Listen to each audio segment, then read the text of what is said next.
I'm William O'Flaherty, and welcome to the All About Jack podcast on the Knowing and Understanding C.S. Lewis YouTube channel. Today, Kevin Belmonte returns as my guest with something you might not have expected.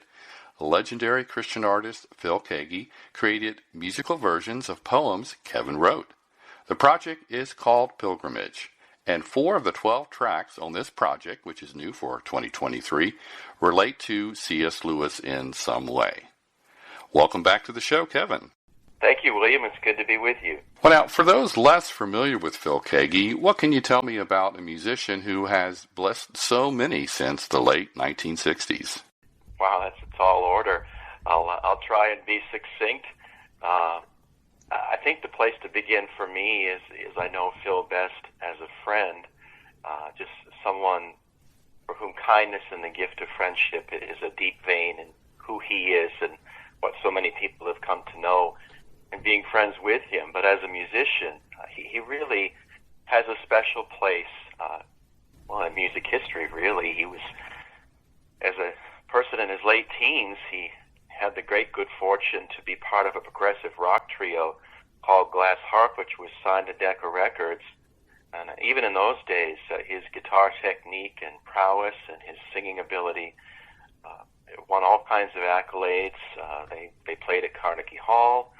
They had 3 studio releases and a live album. It was recorded at Carnegie Hall. So very early on, Phil was a significant presence on the music scene in the late 60s going on into the early 70s.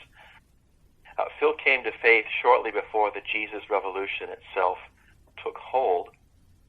He was right around 1970. He came to faith.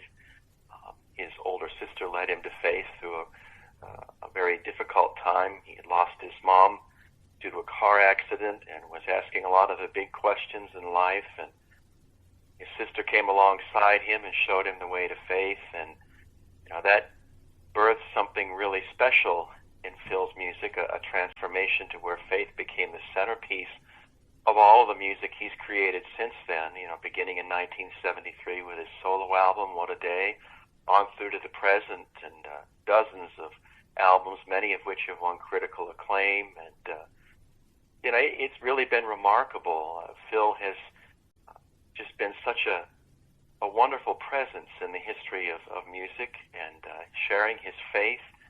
As I say, so many admire him for his technique and gifts and ability to play. He's a guitarist, as they say, but he also has a remarkable way with words. He's as much a poet as he is a gifted instrumentalist, and of course his voice is one that people recognize straight away, a wonderful gift he has vocally. So, I think if you were to get a short list together of all the folk who've been influenced by Phil, his example, and his artistry, the list would be very long indeed. Definitely, yes. I was introduced to his music shortly after becoming a Christian in 1980, and while I tended towards liking more of the rock sound in the Christian music, I said to a friend that, he's pretty good. I'll get on a Keaggy kick. And so it started around late 1981, 1982, and it has never stopped. Yeah. Well, it's a common experience. I think in those days, for those of us who grew up in the 70s, I came to faith in 76 when I was 12, and the Narnia books were a big part of that experience, and I can maybe chat with you a little bit about that later. But one of the first musicians I was introduced to, as someone for whom faith really was the centerpiece of their artistry and their records, was Phil. Of course, Keith Green was another, and there's a song on the album Pilgrimage that talks about that. So perhaps we can touch on that a bit later. But Phil was one of those first friends for my journey of faith, and his music, I'm sure it's true for a lot of people, has sort of become the soundtrack for a lot of us in our journey of faith. We just have so many moments we can look to and point to where Phil's songs were there, and we can think of a specific time and place. For me, the one that stands out is when I was in high school and I had my first car. It was a 1970 Plymouth Duster, and in those days 8-track tapes were still a thing, and I did have an AM/FM 8-track unit that we was able to install in the car, and so someone was kind enough to give me an 8-track, a copy of Phil's album Love Broke Through. It was the only 8-track I had, so I have so many fond memories of driving the country roads of New Hampshire where we were living at the time and listening to that album, and just seemed like every note and every line of the songs on that album became just so familiar and such a source of blessing. Yes, yeah, that was a good project that I was introduced to, of course, after it had been released. But yeah, let's go ahead and we'll fast forward here to the present day and the project Pilgrimage. The 4th and 11th tracks have the closest relationship to Lewis. One's entitled England, and then another one, The Eagle and Child. How did the lyrics come about for these songs? Okay, well, we'll start with the second one first.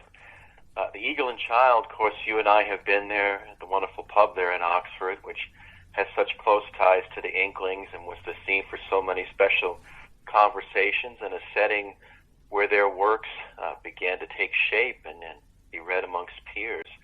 So it's a special literary setting there, but for me, and the genesis of the words to the song, and I wrote all the words for the songs on Pilgrimage, and as you say, Phil was kind enough to set them to music. It began really when I saw a picture of our mutual friend Malcolm Guite. Malcolm had posted on Facebook, I think it was, a picture that had been taken of him at the Eagle and Child, and it was just such a fine photo. It captured a moment and a friend who was very happy to be in a special place. But as I looked at the picture and I looked at the clock on the wall, images and thoughts really about how many famous folk have walked through those doors, grateful to retrace the steps of Lewis, Tolkien, and all the rest. It seemed like just words seemed to come, and so I wrote them down. And this was probably sometime in 2017, 2018, and it's been a while back. And I often, as a writer's exercise, to take a break from writing books, I'll do something, sort of on a smaller scale, and just write down thoughts in a sort of stream of consciousness way. Sometimes they're the lines of a poem, sometimes it's just the flow of thoughts, and just to get used to tapping into that author's voice. And so I set the lines I'd written for Eagle and Child aside, and I sent them along to Malcolm, and he was very happy to get them and liked them. But it was one of those things where you just kind of did it and set it aside, how it often is when we make notes to ourselves, so to speak. But then, as we were starting work on Pilgrimage, and Phil mentioned that he's been working with Malcolm, and they've met, and Malcolm has recited his poetry, and Phil has played music while he's done so. I thought perhaps Phil might like to see it, so I just did what you do with your pen pals. You send things along from time to time, and I sent him what I'd written, the lines for The Eagle and Child, and might have been just a day or two later, Phil had written the music, set the words to music, and sent me one of the first demos for that song, and it really seemed to hit a sweet spot with him because his love for C.S. Lewis, goes back decades, and for me, to his wonderful song As the Ruin Falls, which sets one of Lewis's poems to music. So I think the combination of Phil's friendship with Malcolm and all the references to the Eagle and Child, it hit a special point of inspiration for Phil, and that's how that song came about. As for England, that song has a special place too. Many times I return to Van Morrison's album, Hymns to the Silence, and I just think of his great gift for capturing a sense of place, sometimes seen through the lens of our memory, but other times just walking a landscape. Those kinds of images and reflections seem to shine through in very special ways on that album from Van Morrison, and I've often thought about England in that way. I lived there for a semester when I was an undergrad. I spent so much time there with friends, walking the land, getting a sense of place in my own heart for what England has been in the place of history, but also in literary ways, and then just having the gift of being alone and being quiet in the English landscape. And I thought, well, if I could ever try and write a set of lines, some verse, that would capture some of the things that I feel about England, whether it's retracing the steps of the Inklings in England or being with friends that I've met in more recent times over there, if I could write all that down and sort of get it into a poem and convey all of that, the words that became the song England, that's what that grew out of. So there was a Van Morrison influence and admiration on the one hand, but then also just a deep sense of gratitude for scenes and experiences that I've known there in the UK. And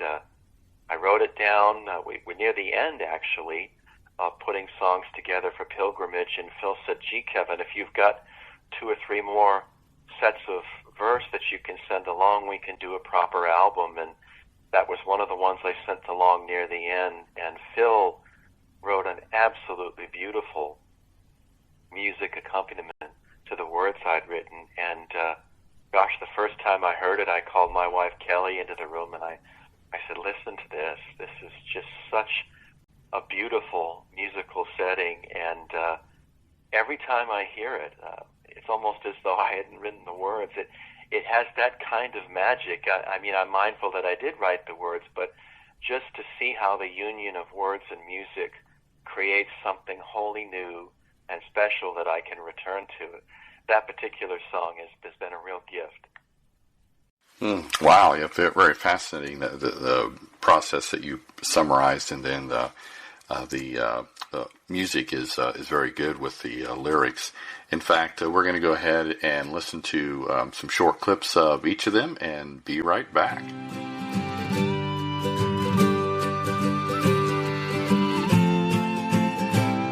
I saw my friend at the Eagle and Child, where long ago the Inklings gathered to read from tales and stay a while to speak of things that mattered.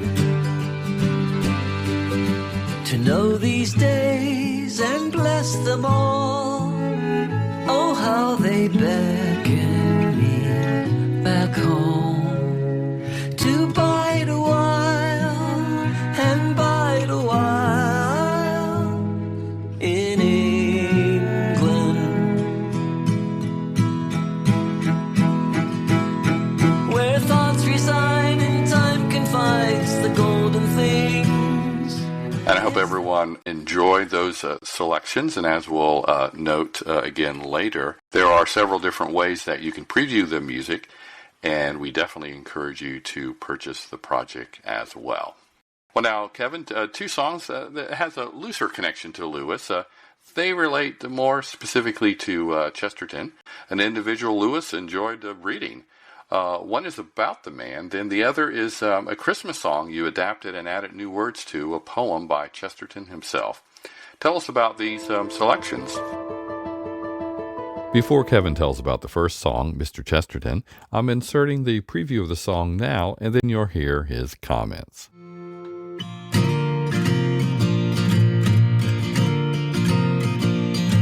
Go back, Mr. Chesterton, and go rambling down a London lane and find a good tavern, hail a good friend, 'cause everybody knows your name.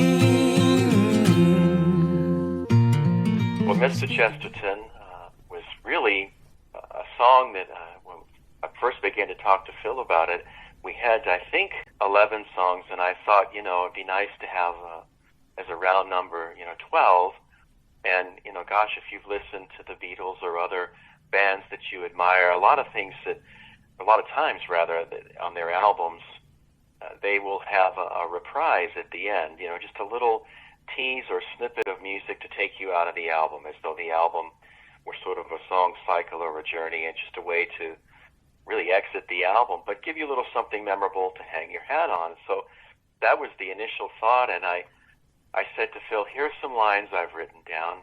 Do you think we could maybe have 30 to 45 seconds of that on the way out of the album? And So I sent it off to him, and maybe a day or so later, he sent me back, I think the song, when I first heard it as a demo, ran between 2 minutes and 30 seconds and 2 minutes and 45 seconds or so. So it was a full-blown song to close the album. And, it was one of those things where I thought, wouldn't it be fun to take Chestertonian turns of phrase, allusions to things like a lamppost on the corner, or taking a hansom cab through the streets of Edwardian London, just these little things that give us a window into his world. Wouldn't it be fun to set it against music that's sort of reminiscent of Penny Lane, the wonderful Beatles song? And gosh, when Phil put the music with the words, he really captured a time and a place, so much so that when Kelly heard it, my wife, she said, gosh, this might be my favorite song on the album. And of course, Jeremy Casella, who's one of the vocalists who lent his talents to the album along with several songs with Phil, Jeremy's written around to say much the same thing. So something that was originally sort of envisioned as a reprise, just a brief musical flavor on the way out of the album, actually ended up becoming a full-blown song, and for a lot of people, their favorite track on the album. Now, let's have you hear the next song before I share what Kevin said about the Christmas poem. Also, for this selection, you'll notice the vocals are not by Phil. You can check the notes to find out who it is, along with other details about the project. The Christ child in the manger lay, poor shepherds may admire. Oh, weary, weary is the world, but hear the world's desire. The Christ child lay in peace and rest, and o'er the place a star. Oh, As for the Christ Child, that was the first song that began the whole process of the album that became Pilgrimage.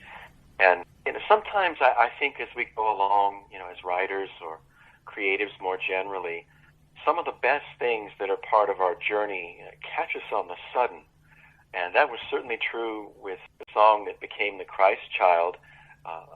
Knowing the works of G.K. Chesterton and often returning to them, I love some of his early poetry. And of course, the Christ Child is a poem that he wrote very early, probably in the late 1890s, and it wasn't published until around 1900, but it was one of his earliest. It has some wonderful lines in it, but others that are, less accomplished, I guess. So I just thought, wouldn't it be fun as a writer's exercise? I mean, I love Christmas carols. Wouldn't it be fun to take the lines that I really love, and there were 7 of those, of the 16 Chesterton had written, and write 9 new ones to sort of create a hybrid, a found poem or a tribute in its way, with admiration for the imagery of Christmas and Advent that Chesterton had given us at the outset, but then also to add some of my own thoughts and maybe have a little bit of a compliment or certainly a tribute in its way to what Chesterton had written. And a lot of times for friends around Christmas time, I'll take a photo, say of the Nativity in this case, and put some words that I've written about Christmas or Advent together and just sort of make a personalized Christmas card or Advent card and send it along, and the way that people used to do a lot of times. And I remember that a poet who I greatly admired and wrote my master's thesis about, my second master's thesis, I should say, a Maine poet named Robert P. Tristram Coffin, he had a great gift as an amateur artist, and so a lot of times for Christmas, he would do these wonderful drawings of rural New England, and he'd write a little bit of verse, and so he'd make Christmas cards that way. So I took a leaf from that page, as it were, and made a Christmas card for Phil, put the words I'd written, reworking Chesterton's poem, and sent them off to Phil. And it was probably just before Christmas of this past year, 2022. And just before New Year's, he called here at the house, and he said, Kevin, I have to tell you, I really love the words that you sent with that Christmas card. Would you mind if I set them to music? and or rather, I'd like to set them to music. You know, gosh, she could have knocked me over with a feather. I was very touched to think that the words had meant that much to Phil, and of course, you know, I said I'd be honored. And gosh, I don't think it was more than a couple days later. He must have had the music in his mind very early on, because he sent me, you know, a completed song within a day or two, really. And it was absolutely beautiful. I remember, I think he teased it with his Patreon listeners. You know, put the demo there as just sort of a gift, really, to thank them for their support. So it was an early version of the song with Phil doing the vocal and the guitar together. And our mutual friend Steve Bell heard it and was absolutely thrilled. And he said, "Wow, didn't know you guys had something like this waiting in the wings. You know, I'd like to add this to my concert list every year." It really struck home with Steve. So very early on, there was a sense with the words for the Christ Child.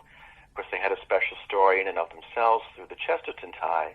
But then when Phil set them to music and people began to hear it, there was a wonderful affirmation that there was something special there. So that began the process of just sending some words to different things I'd written back and forth. And by the time we were into early or mid-February, we had 6 songs put together. It happened very quickly, but I hasten to say, you know, all praise to Phil for his generosity and kindness and friendship. You know, he just, someone with all the demands on his time, he took time to give these words a home in music, and boy, what a home it turned out to be. Well, now, along the way, you've mentioned some of the answer to the next question that I had planned here, but there's, I'm sure, other things you might share, and that is, how did your poetry get turned into songs by Phil Keaggy? What was your reaction to this honor, and what do you know about the process you went through recording them? Well, it really, I should say at the outset, is a tribute to Phil's kindness and friendship. The songs were born out of friendship. But I think Phil, the great gift that he has as a songwriter and as a composer, a lot of times he has, throughout his career, set words written by others to music. So there's a real precedent for that from the very outset, you know, all the way back to 76 and Love Broke Through. There are several songs on that album that were written by people, and Phil had read them as a really verse, and they touched a special place within him as a musician, and he wanted to give them life as songs. So there's that part of who he is as an artist that comes to the fore. In the case with the songs that were on Pilgrimage, it was really one of it at a time. It was sort of a pen pal process. I do remember, as we were going along, and it was probably right around February of this year, when we had 5 or 6 songs, that there was a palpable sense of excitement and inspiration that was coming through as we would exchange emails, and Phil would be kind enough to Dropbox his first demos for some of these songs. And it just seemed like there was a real flowering of inspiration, I guess is the way to put it, just a real welling up of artistry, and a place where the words and music really seemed to find one another. And I guess being the one that was sort of a spectator to all of this, having sent the words along, seeing how quickly they found a place with music Phil had written was a source of great, real wonder to me, just how close his gift bubbles to the surface, that he was able to tap into and find music for words. And I'm always mindful, in medieval times, they used to talk about alchemy and how you create gold from other materials, and it was sort of a mysterious process, but it was fine and wonderful. And I think the word alchemy is really there. Phil has a great gift for helping to cast words other people have written in gold and wonderful music, and to have a near view of that process was pretty special. But yeah, it went along one song at a time, and as I say, near the end, when we realized we had, I think it was about 7 or 8 songs, and Phil had written to me saying, gee, we should do a proper album. I need a few more from you. I was able to go back and look through some things I'd written and pick out 2 or 3 and say, if these meet with your approval, let's go with these. And that's really how it came to an end. But then once we had all the demos in place, Phil put his producer's hat on. And the only thing I can really liken it to is what I've become familiar with in watching documentaries about Brian Wilson, the great producer and creative force behind the Beach Boys.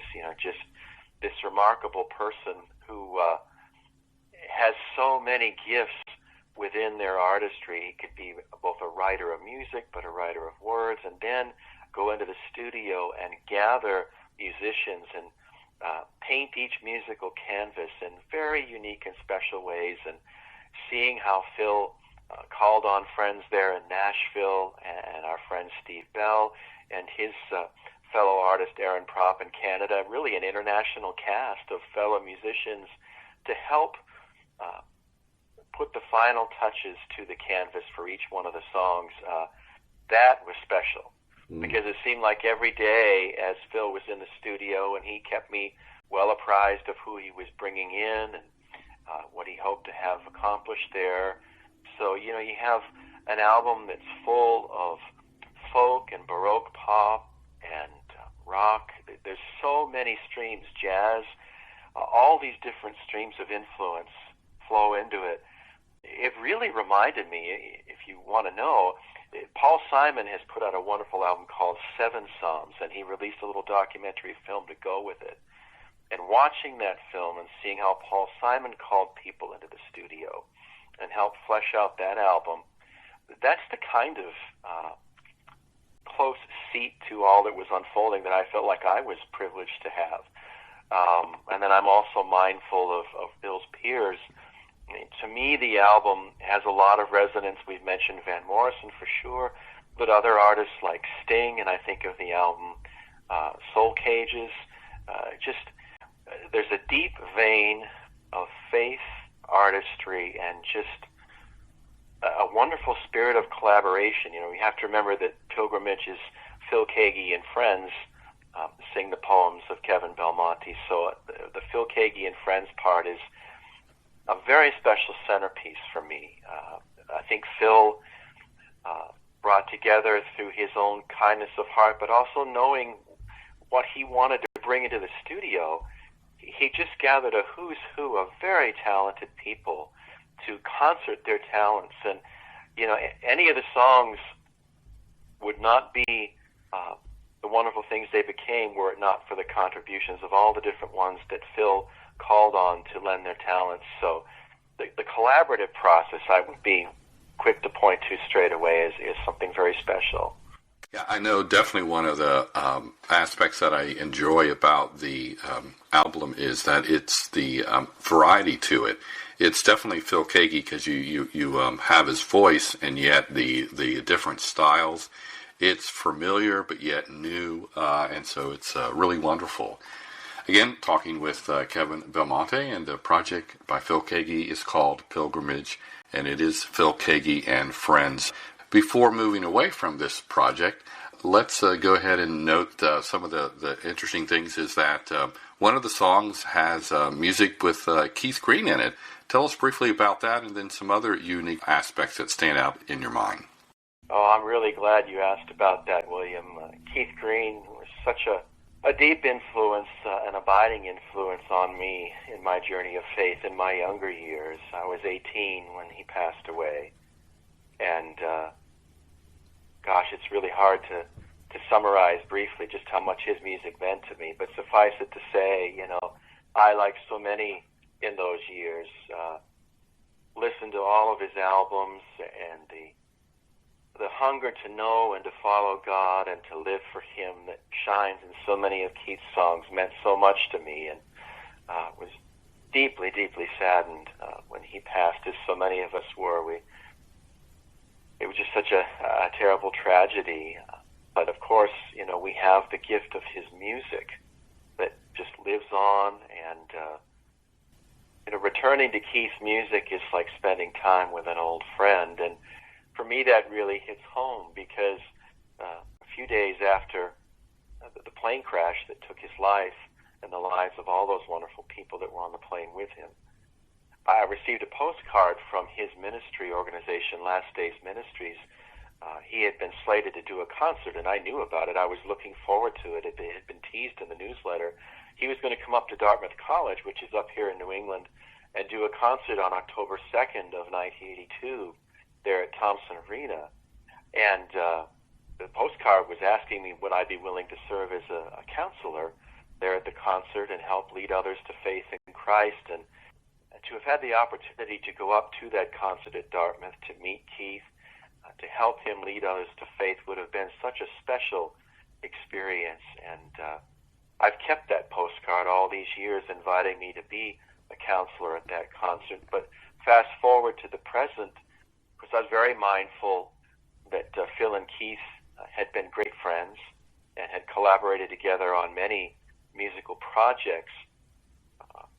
When I was thinking about the songs of pilgrimages that began to take shape, the thought came to me, wouldn't it be nice to write a set of lines that pay tribute to Keith, that would be the thank you that I always wanted to share with him for all that his music meant to me.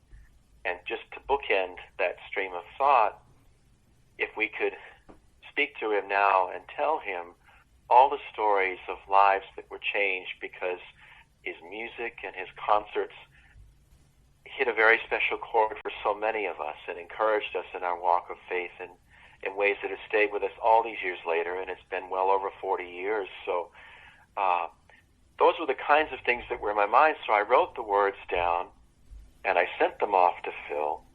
And again, within 2 or 3 days, he sent me back a first demo. And knowing Keith's music as well as I did, there was a piano intro, and it went for, well, I don't know, anywhere from 4 to 8 measures, maybe 12 at the most. But I knew right away it was Keith playing. And so I wrote to Phil and I said, gosh, am I hearing Keith's piano there at the beginning, when there's this beautiful transition to Phil's guitar that takes you to the song? And he said, yes, of course, and that's him. And he said, I grabbed it from a live performance that was there on YouTube. And so fast forward to when the studio time came around, Phil got in touch with Keith's widow, Melody, and asked her permission and that of her daughters to use that music, to have Keith actually contribute to this song and be part of the album. And boy, she sent such a lovely, gracious, and beautiful reply. I was deeply touched when Phil sent it along, and she was just so kind to say that the song was beautiful, that she and her daughters were very touched by it, and they not only gave their permission, but their blessing to it. So for me, as the 18-year-old that I once was, that was a wonderful, full circle kind of experience, and I really treasure that. Wow, that's amazing. Yeah, I think I read or saw you mention some of that, but the full story there is very, very touching. Yes, well, and I'm happy to say there's something of a sequel, or perhaps a prequel, to the actual creation of the song. In 2012, I was invited up to Dartmouth to speak about William Wilberforce and my work on the film Amazing Grace, and to talk a little bit about Chesterton as well. Those were a couple points of interest for the student group up there at Dartmouth that had invited me to speak. And the event organizer asked me, is there anything special that I could do for you to help make your visit meaningful? And I said, wow, since you asked, would you be willing to have the young people lead us in singing Keith Green's song, There Is a Redeemer? And of course he wrote back straight away and said, yes, we could certainly do that, no problem. And he said, if you don't mind my asking, why did you pick that particular song? And so I said to him, well, believe it or not, 30 years ago, Keith was scheduled to do a concert at Dartmouth, but was never able to come because of the plane crash.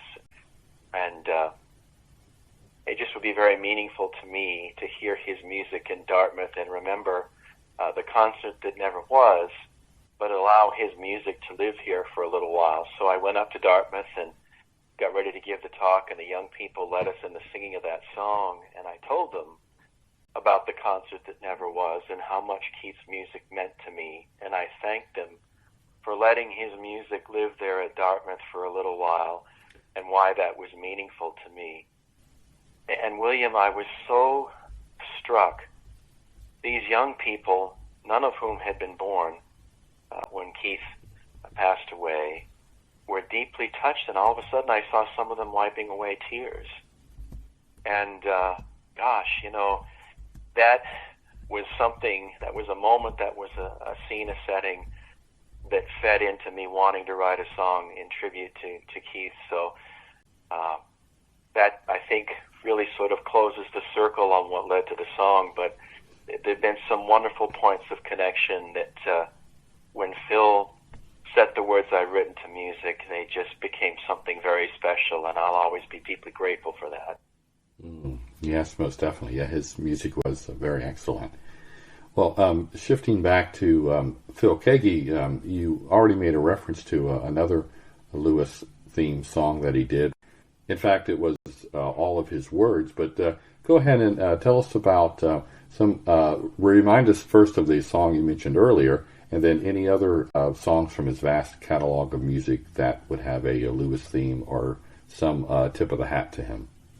Well, I think straight away I would think of As the Ruin Falls from Love Broke Through. And for me, that's the first song that Phil felt the influence and the presence of C.S. Lewis in the written word and set to music. And for me, I suppose it'll always have the most special place because, you know, I didn't know a lot of poetry by heart, you know, when I was 12 years old.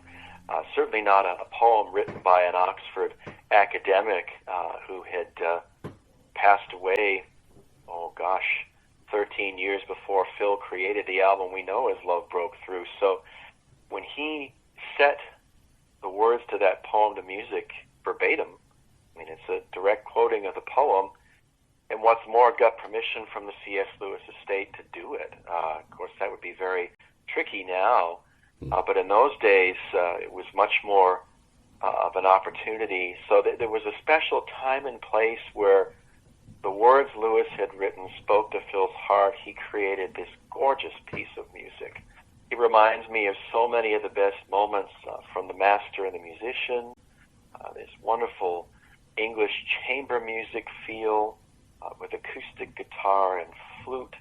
It's so evocative, such a lush arrangement, this beautiful ballad, and Lewis's words became something that I grew to know by heart because of Phil. So it wasn't just a song that touched my heart and has touched the hearts of so many over the years. I'm not the only one who learned that poem by heart because of what Phil did through his artistry in setting Lewis's words to music. So that would be the one that I would point to most of all. Yeah, and off the top of my head, I was just recalling that the instrumental Beyond Nature as an influence from Lewis thought, and then I believe Addison's Walk, I think, is the title of one, and maybe Brother Jack. I was going to say, and Brother Jack as well, yeah. That's very true. One more thing regarding the project Pilgrimage, there's a song called Morning of My Seeking.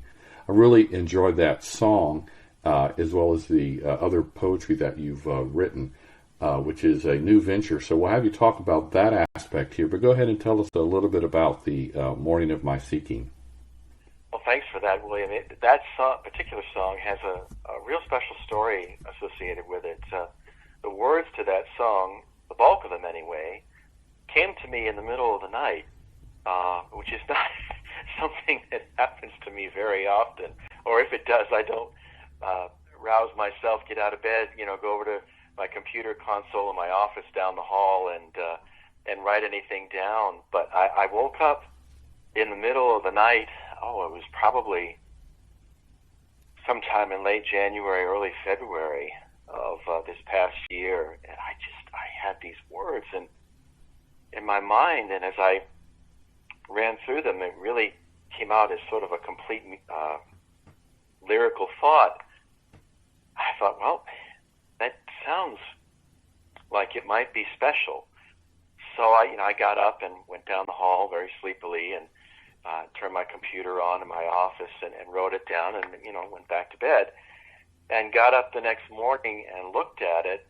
And I'm so glad that I did trudge down the hall and write them down, because if I didn't, we wouldn't have this amazing rock anthem that Phil wrote, setting the words I'd written to music. And for many people, I've been pleased to say, and people that have been kind enough to write or respond on social media, that is their favorite track. And boy, you hear that and you think it's one of the great classics that have always been there in Phil's canon of music. It just taps into so many amazing things about his gifts as a rock guitarist, but it's a brand new piece of work, and he just took the words I'd written and brought them to another whole level of artistry. And I marvel at sometimes the way we feel a prompt from the Lord as people who write words or write music. Sometimes they come to us in sort of unexpected ways, and that certainly was the case here with that song. And I will always be very, very grateful that I lost a little bit of sleep on that night. But it was well worth it. Yes, absolutely. Well, we made a passing note here, or if we haven't, poetry is something of a more recent venture for you.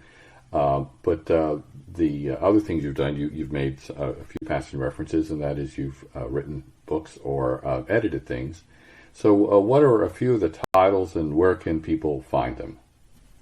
Well, the first book really that got me started as a biographer and historian grew out of my master's thesis at Gordon Conwell Seminary. That was on William Wilberforce. That was in the 90s, and that became, the book that grew out of that, I should say, became the basis for the film Amazing Grace that I worked on for 6 years, the art house film that tells the story of William Wilberforce and the 20-year fight to abolish the British slave trade there in Parliament.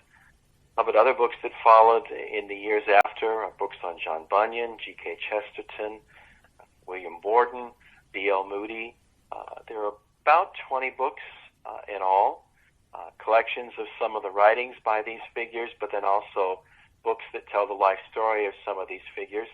All of them are available on Amazon or through, booksellers like Barnes & Noble, and a variety of iterations. Many have been released on audiobook, so Audible is a place where you can listen to them. If you're not a reader as such, but you like to hear good stories, I've been very blessed to have some of the finest British and American narrators read the books, but they're there as ebooks as well.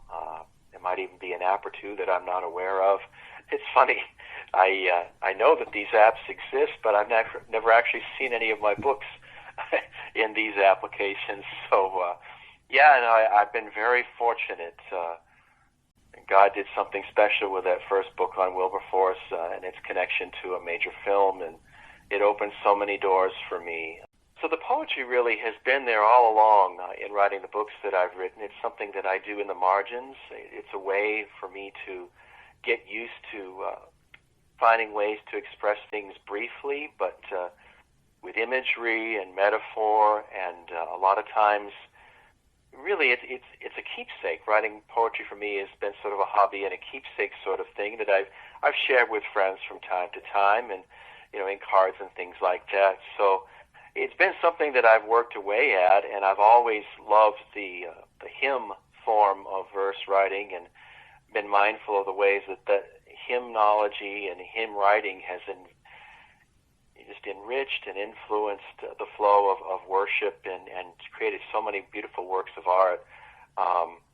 So the idea of writing, sort of sacred verse or verse that taps into one's faith through a wonderful image and rhyme scheme, those are all things I've had an interest in and been influenced by, poets mostly from the UK, but a few here in America.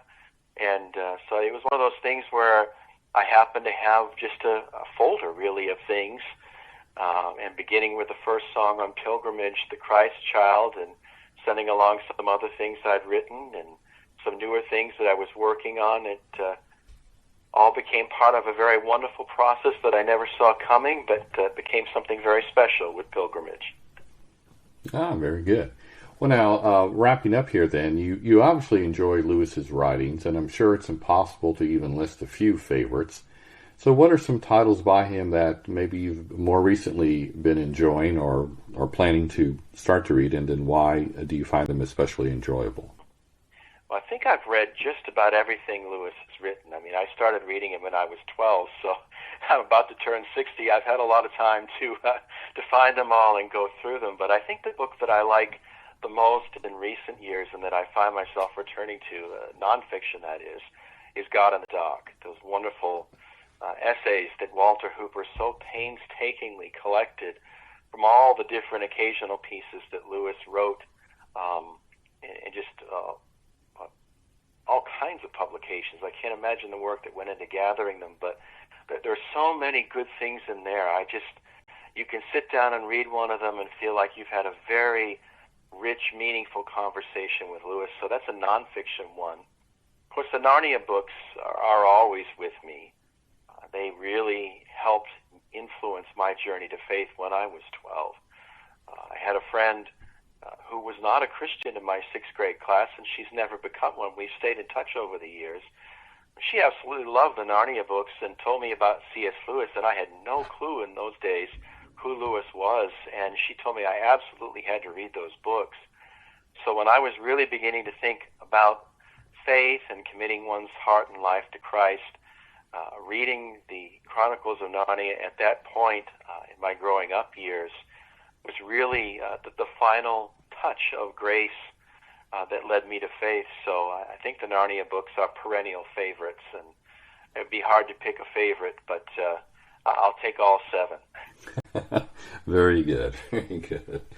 All right. Well, Kevin, thanks for sharing about the project that Phil Keaggy and Friends has released, Pilgrimage, based on your poetry.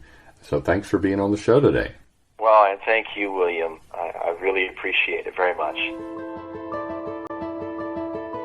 I hope you enjoyed my conversation with Kevin and that you'll want to listen to more of the Project Pilgrimage, a new release from Phil Keaggy and Friends that just came out in 2023. There are links in the notes for where you can listen to the entire project and also purchase it. Again, I'm William O'Flaherty. My podcast, All About Jack, has been around since 2011.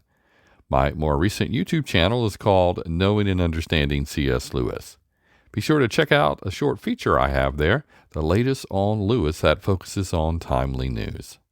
You can check the description or show notes again for links to items mentioned in the show today. Finally, everything I do related to Lewis is centralized at the website essentialcslewis.com. And in case you didn't know, I've written 2 Lewis-themed books. The Misquotable C.S. Lewis was released in 2018. It examines 75 quotations credited to him that he either didn't write or paraphrases of something he did or without the context could be misunderstood. Then a few years before that, my enhanced study guide to the Screwtape Letters came out. It's called C.S. Lewis Goes to Hell. Thanks again for listening, and please consider liking and sharing this episode with others.